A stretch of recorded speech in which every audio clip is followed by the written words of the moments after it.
अस्सलाम वालेकुम साथियों। बिहार में एआईएमआईएम पार्टी को बड़ी कामयाबी जब मिली थी कल, कांग्रेस पार्टी के 4 टर्म के विधायक रहे तौसीफ आलम ने एमआईएम पार्टी में शामिल हुए थे। हैदराबाद से चलकर आज वो किशनगंज वापस पहुंचे, जब जहां उनका पुरजोर तरीके से इस्तकबाल हुआ, वहां आवाम ने उनको फूल माला पहनाई और हजारों की तादाद में लोग उनको मुबारकबाद दे रहे हैं। तौसीफ आलम 4 बार बहादुरगंज से विधायक रह चुके हैं और एमआईएम पार्टी ने इस बार उनको अपना प्रत्याशी भी बना दिया है। क्या कुछ उन्होंने कहा है बहादुरगंज आने के बाद हैदराबाद से, पहले हम सुनते हैं उनका ये बयान। एमआईएम का लड़ाई अपना हक का लड़ाई मानता है, वो मुसलमानों का हक का बात करता है। हम कैसे समझेंगे कि वो दंगाई पार्टी है या ये है? सर 2020 में जब एक बयान दिया सर कि एमआईएम जो है दंगाई पार्टी है, उसी पार्टी में शामिल हुए सर। देखिए उस समय धर्म का राजनीति तो नहीं कर रहे हैं। नहीं, ऐसा कोई बात नहीं है। देखिए एमआईएम उस समय हम लग रहा था कि ये भी आरएसएस के रास्ते पर है, लेकिन नहीं, जब हम इन अंदर झांक के देखे तो इनका लड़ाई अपना हक का लड़ाई रहेगा। हम लोग किसी भी कीमत पर मिट जाएंगे, हम लोग कब्रिस्तान को छीनने नहीं देंगे। सर 2020 में जब एक बयान दिया सर कि एमआईएम जो है दंगाई पार्टी है, उसी पार्टी में शामिल हुए सर। देखिए उस समय धर्म का राजनीति तो नहीं कर रहे हैं। नहीं, ऐसा कोई बात।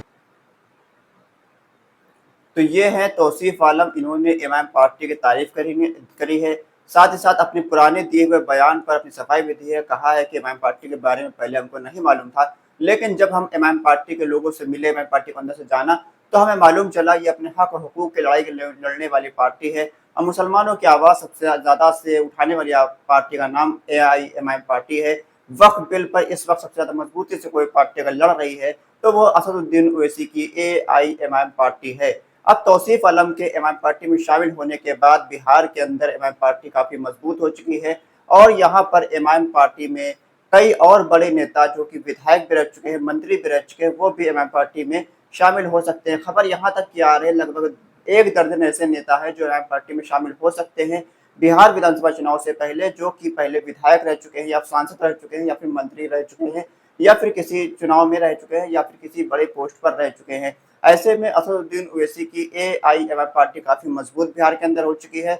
बिहार में इसी साल विधानसभा का चुनाव होना है और यहाँ पर असदुद्दीन ओवैसी की एआईएमआईएम पार्टी ने 40 से 50 सीटों पर प्रत्याशी उतारने का ऐलान किया हुआ है और यहाँ पर अपने पहले प्रत्याशी के तौर पर तौसीफ आलम का नाम एमआईएम पार्टी ने निकाला है। बहादुरगंज विधानसभा सीट से, बहादुरगंज विधानसभा सीट पर एआईएमआईएम पार्टी की काफी मजबूत पकड़ है। यहाँ पर पिछले बार हुए विधानसभा चुनाव में एमआईएम के प्रत्याशी अंजार नईमी ने जीत हासिल करी थी, हालांकि वो कुछ वक्त के बाद आरजेडी में शामिल हो गए थे।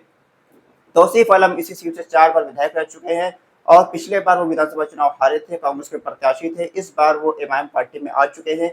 एआईएमआईएम पार्टी ने उनको अपना प्रत्याशी बहादुरगंज से घोषित कर दिया है। अब यहाँ पर एक बड़े नेता की एंट्री होने के बाद बहादुरगंज विधानसभा सीट पर एमआईएम पार्टी की जीत कन्फर्म मानी जा रही है और लोगों का कहना है कि बहादुरगंज विधानसभा सीट पर अब असदुद्दीन ओवैसी की एआईएमआईएम पार्टी एक बार फिर से चुनाव जीतने जा रही है और जो एमआईएम पार्टी को धोखा देकर अंजार नईमी ने आरजेडी में गए थे, उनकी जमानत इस बार जब्त हो जाएगी। इसके अलावा जो खबर ये भी है, कोचा धमन के पूर्व विधायक जो हैं मास्टर मुजाहिद आलम इनके बाद एमआईएम पार्टी में शामिल हो सकते हैं, उनकी बात चल रही है और आने वाले दिनों में मास्टर मुजाहिद आलम साहब भी असदुद्दीन ओवैसी साहब से मुलाकात करेंगे और उनके हाथ से एमआईएम पार्टी की सदस्यता लेंगे और एआईएमआईएम पार्टी उनको अपना कोचा धामन विधानसभा सीट से प्रत्याशी बनाएगी। कोचा धामन सीट भी पिछले बार एमआईएम पार्टी ने जीती थी। इजहार अस्फी एमआईएम पार्टी के प्रत्याशी थे, लेकिन वो भी आरजेडी में चले गए थे। ऐसे में नाराजगी काफी ज्यादा बड़ी है इजहार अस्फी के खिलाफ, क्योंकि कोचा धामन एमआईएम पार्टी का गढ़ है। एमआईएम पार्टी के सिंबल की वजह से उनको जीत मिली थी, लेकिन उन्होंने एमआईएम पार्टी को छोड़कर राजद में चले गए।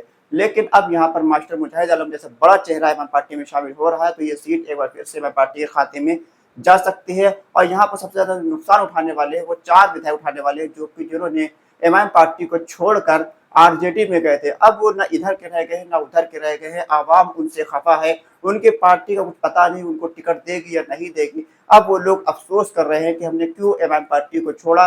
एमआईएम पार्टी को वोट जो मिला था वो एमआईएम पार्टी के सिंबल की वजह से मिला था, बैरिस्टर असदुद्दीन ओवैसी के नाम पर मिला था, न कि उन चेहरों के नाम पर वोट मिला था।